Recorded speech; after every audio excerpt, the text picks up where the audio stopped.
আমি একটা বড় রকমের অপরাধ করেছি। আমাকে যেতে হবে প্রায়শ্চিত্ত করতে। বিছানায় শুয়ে শুয়ে কথাগুলো বলছে সাদেকুল। ওর স্ত্রী প্রেমা বলল, কী অপরাধ করেছ আমাকে বলো। সে কথা তোমাকে বলা যাবে না, কিন্তু আমি অপরাধ করেছি। আমাকে যেতেই হবে। কোথায় যেতে চাও বলে প্রেমা। আমি যেতে চাই আমার দেশে, গ্রামের বাড়িতে। সেদিনই কাজ করতে যেয়ে মাথা ঘুরে পড়ে গিয়েছিল সাদেকুল, এবং ডাক্তার দেখানোর পরে ডাক্তার বলেছে অনেক রেস্ট আছে, বেড রেস্টে থাকতে হবে। তাই 10 দিনের ছুটিতে আছে সাদেকুল, কারণ এই ছুটিটা তার প্রাপ্য। সে কখনো ছুটি নেয়নি এ জীবনে। প্রতিদিন ঘুম থেকে উঠে অফিস করেছে এবং বেলা শেষে অফিস থেকে ফিরেছে বাসায়। রুটিন মাফিক জীবন। হঠাৎ করে কী হতে কী হয়ে গেল। প্রেমা বলল, ডাক্তার বলেছে তোমাকে বেড রেস্টে থাকতে, আর তুমি কি না যেতে চাইছো গ্রামে। সাদিকুল বলল, ওটাই আমার রেস্ট হবে, মেন্টাল রিক্রিয়েশন হবে। প্রেমা আর কিছু বলেনি, কারণ ডাক্তার বলে দিয়েছে ওকে রাগানো যাবে না। ছোটোখাটো একটা মাইল্ড স্ট্রোক করেছে সাদেকুলের। পরদিন রওনা করল সাদেকুল গ্রামের বাড়ির উদ্দেশ্যে। কেমন আছে মীরা, তাকে দেখতে খুব ইচ্ছে করছে। শুনেছিল মীরা বিধবা হয়ে গিয়েছে, একটা কন্যা সন্তান আছে মীরার। সেই মীরার সাথে সাদেকুলের একসময় অনেক ভাব ছিল। মীরার ভাই করিম ছিল সাদেকুলের বন্ধু। ওরা পাশে গ্রামেই থাকতো। মাঝরাতে মাঝে মাঝে করিম এসে বলতো, সাদেকুল চল মাছ ধরতে যাই।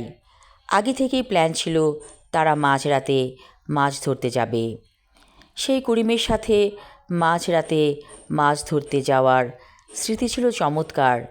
একদিন চাঁদনি রাতে ওরা একটা অস্বাভাবিক দৃশ্য চোখের সামনে দেখেছিল। সেই কথা মনে হলে আজও গা ছমছম করে। নৌকা চলছে পানিতে। হঠাৎ করে দূরে দেখলো কী যেন একটা দেখা যায়। দৃশ্যটা প্রথমে চোখ পড়েছিল করিমের। করিম তাকিয়েছিল সেই দৃশ্যের দিকে, আর সাদেকুল নৌকা বাইছিল।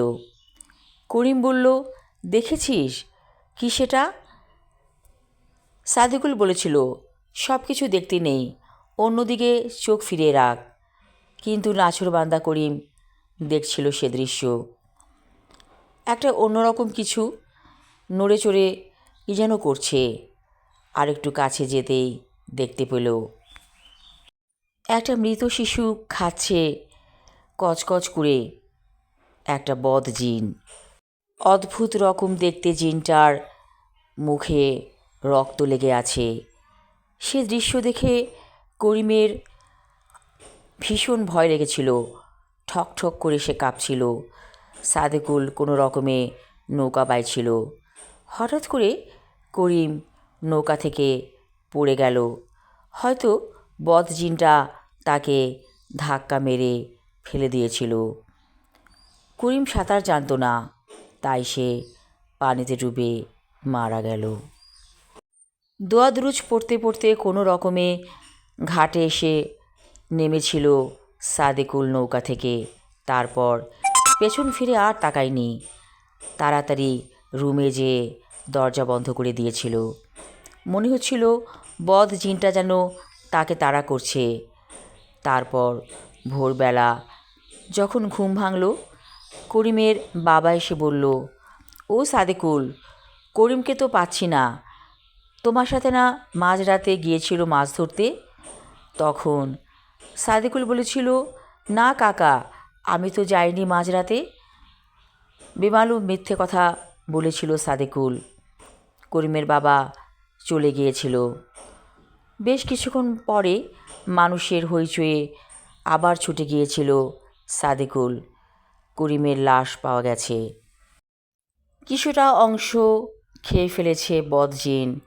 সেই বীভৎস দৃশ্য দেখে সবাই কেঁদেছিল।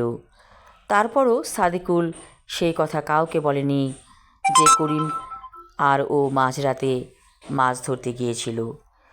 এই মিথ্যে কথাটা সারা জীবন বয়ে বেরিয়েছে সাদিকুল। কেন সে বলতে পারেনি? আসলে ওর গায়ের ধাক্কা লেগেই হয়তো পড়ে গিয়েছিল করিম। এই পাপবোধ তাকে কুড়ে কুড়ে খায় আজও। সাদিকুল যখন গ্রামে পৌঁছালো তখন বেশ বেলা হয়ে গিয়েছে। দেরি না করে সে করিমদের বাসার দিকে রওনা করল। একজন বৃদ্ধ বসে আছে উঠোনে। চিনতে পারল সাদিকুল, উনি হচ্ছে করিমের বাবা। করিমরা ছিল এক ভাই এক বোন। মীরা ছিল ছোট বোন। সেই মীরারও অন্য জায়গায় বিয়ে হয়ে গিয়েছে। সাদিকুল বলল, কাকা, আপনি আমাকে চিনতে পেরেছেন? করিমের বাবা অবাক হয়ে তাকিয়ে থাকলো সাদিকুলের দিকে। তারপর বলল, তুমি না সাদিকুল, করিমের বন্ধু? ভেতর থেকে বেরিয়ে এলো একজন মহিলা, কোলে তার ফুটফুটে সন্তান। বলল, বাবা, কে এসেছে? সাদিকুল ভাই। সাদিকুল তাকিয়ে দেখল মীরা, পরনে সাদা শাড়ি, কোলে একটা বাচ্চা। সাদিকুল বলল, মীরা, ভালো আছো? করিমের বাবা বলল, ভালো আর কোথায়, মেয়েটি বিধবা হয়েছে। এই মেয়েকে নিয়ে আমি এখন কি করব বলতে পারো? বলে ঝরঝর করে কেঁদে ফেলল করিমের বাবা। সাদিকুল বলল, আমি 2 দিন আপনাদের সাথে থাকব। আমার একটা অসুখ ধরা পড়েছে, সুস্থ হতে চাই। এখানে থাকলে মন ভালো হয়ে যাবে। করিমের বাবা বলল, সে তো অনেক ভালো কথা, তুমি অবশ্যই থাকবে, আমাদেরও ভালো লাগবে, কারণ করিমের মাও মারা গেছে। আমি কী নিয়ে বাঁচি বলো? হয়তো সবই আল্লাহর ইচ্ছা, নইলে কেন আমার মেয়ে বিধবা হলো? সে আমার রান্নাবান্না করে দেয়। সাদিকুল বলল মনে মনে, আমার ঋণ শোধ করার সময় এসেছে। আমি আমার লেখা ছোট গল্প চেতনায় তুমি আছো পর্ব 1 পড়লাম। পরবর্তী অংশ থাকবে আগামী পর্বে। ধন্যবাদ।